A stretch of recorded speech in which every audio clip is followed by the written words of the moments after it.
guys, what is going on? Welcome back to the Profit Madness channel. Welcome to the very first episode of my brand new series, Zero to Hero.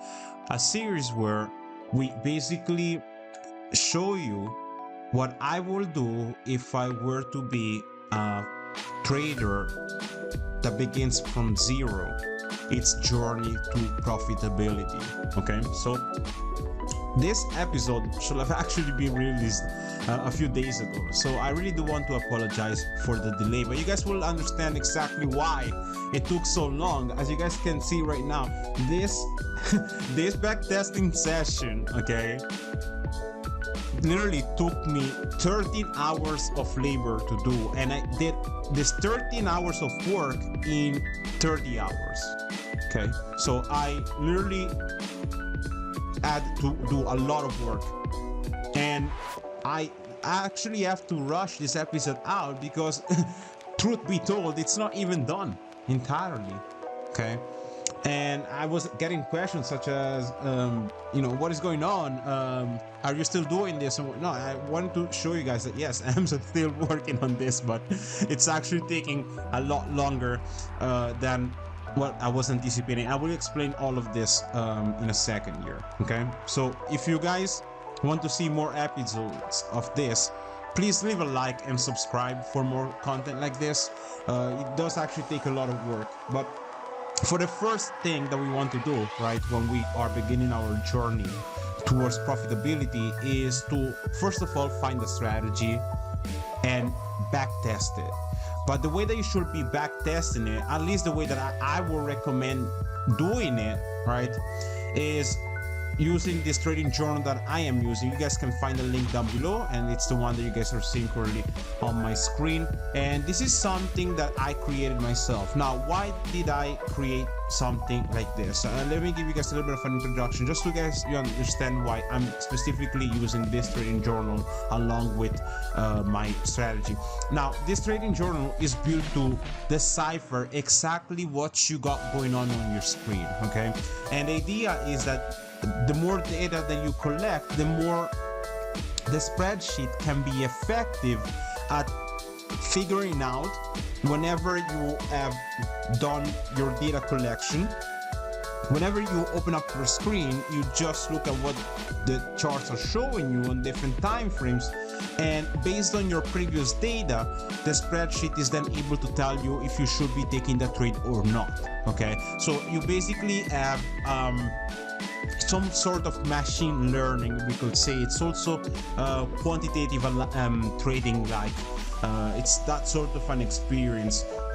But the thing with why it's taking so long for me specifically is because I'm a perfectionist, and it's both a blessing and a curse. But the way that I'm personally doing this, and you don't have to do it, but the idea behind what I'm doing here is, first of all, my strategy is actually very simple. I'm taking a trade depending on the color of the vector candles that is crossing with a candle closure, okay, a candle body closure through the 50 or the 200 DMA on my screen.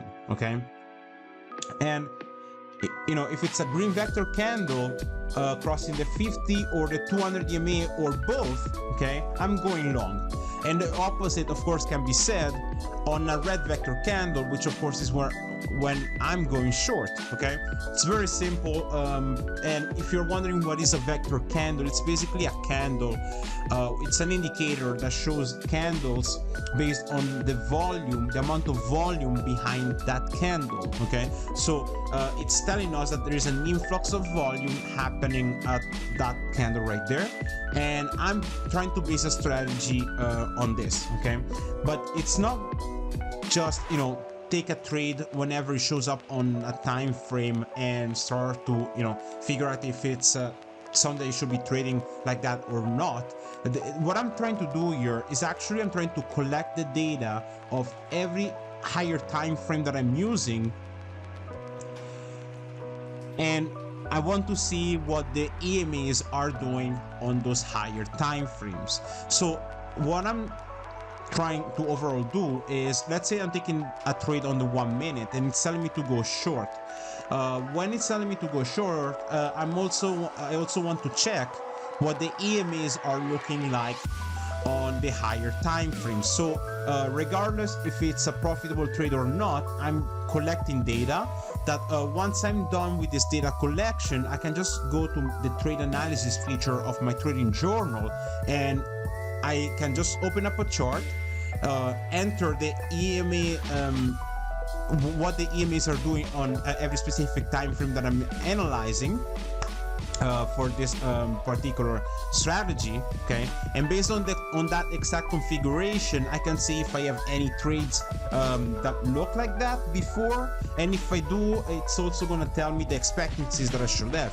If it's going to be a profitable trade or not, the win rate of that specific setup, the average drawdown in ticks, and the average profit in ticks, okay? So the idea is to pretty much have a machine learning experience and quantitative trading like experience, okay, all done in Google Sheets. So in my specific case, because I want to be so precise with the way that I'm doing things and I want to maximize my profitability, this is the route that I'm currently taking. Now, it goes without saying that doing this manually is a lot of work, and I realized that very quickly.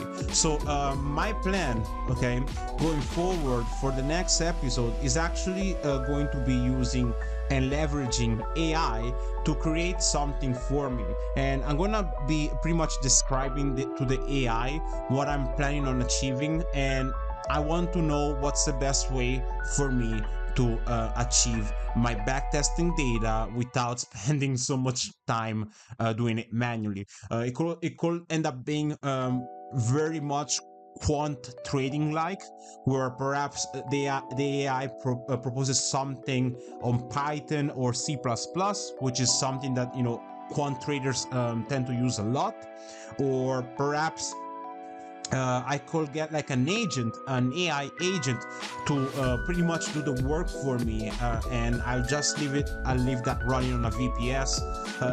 There is a few possibilities of how I could potentially go about this, but so far, okay, I've collected over 130 trades, I believe, manually, maybe even 150. I don't exactly recall at this moment in time of me recording this, but you know, I've collected a lot, but it's all happening, as you guys are seeing in the video, it's all happening inside of a consolidation on the higher time frames. So I'm only gathering data of what's likely to happen on the lower time frames when the higher time frames are consolidating, okay? And that is not enough for me to go and actually trade with the strategy, because I need to get data based on what I'm currently doing. I need to get data for sideways price action, bullish price action, and bearish price action. I measured, because I'm doing all of this on Bitcoin, and I started doing the back testing on the price action of January of 2020, I will actually need the full trading data for over a month of price action.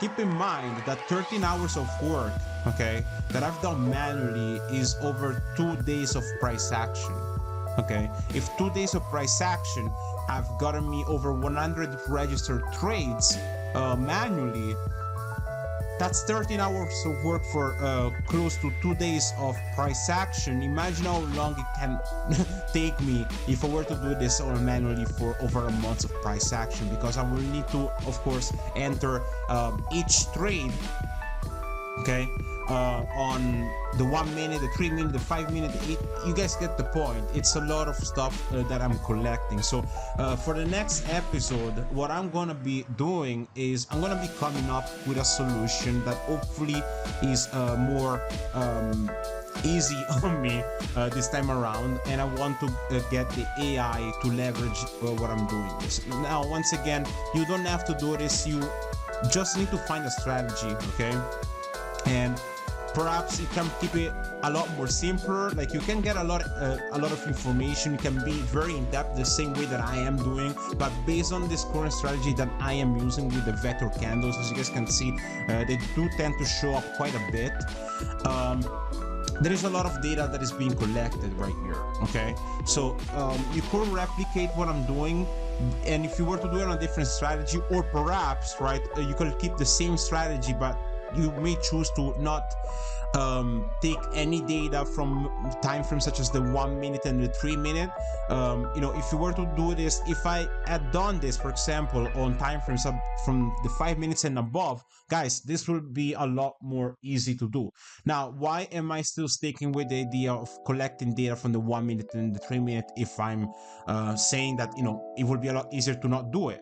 Well, if I manage to pull this off, right, I will get into a situation where I could potentially have many winning trades every day, as the 1 minute still proposes a lot of trading every single day with this strategy. Okay, that's why I'm still sticking to it. It's gonna be painful if I were to do all of this manually. Hopefully it does not have to end up being like that, but yeah, this is currently what I'm doing. Step one of becoming profitable is, of course, finding a strategy and back testing it. But back testing it, you have to kind of do more than what most people are making it out to be. People just say back test it and, you know, take notes on your strategy on trading journal, seeing if it's a win or a loss. I personally don't believe that that is enough information, because there is a lot more variables to determine if that's actually all you need or not.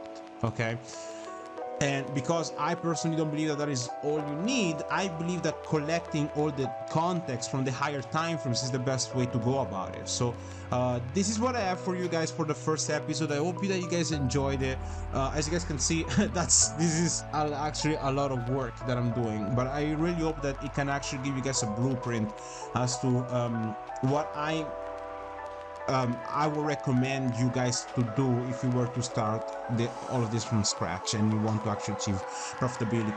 This is going to be very exciting going forward in the series, as of course we will be aiming for firm accounts and genuinely a profitable journey together. So hopefully you guys enjoyed today's video. If you did like this video, comment down below and subscribe for more of this. I'm out. Peace.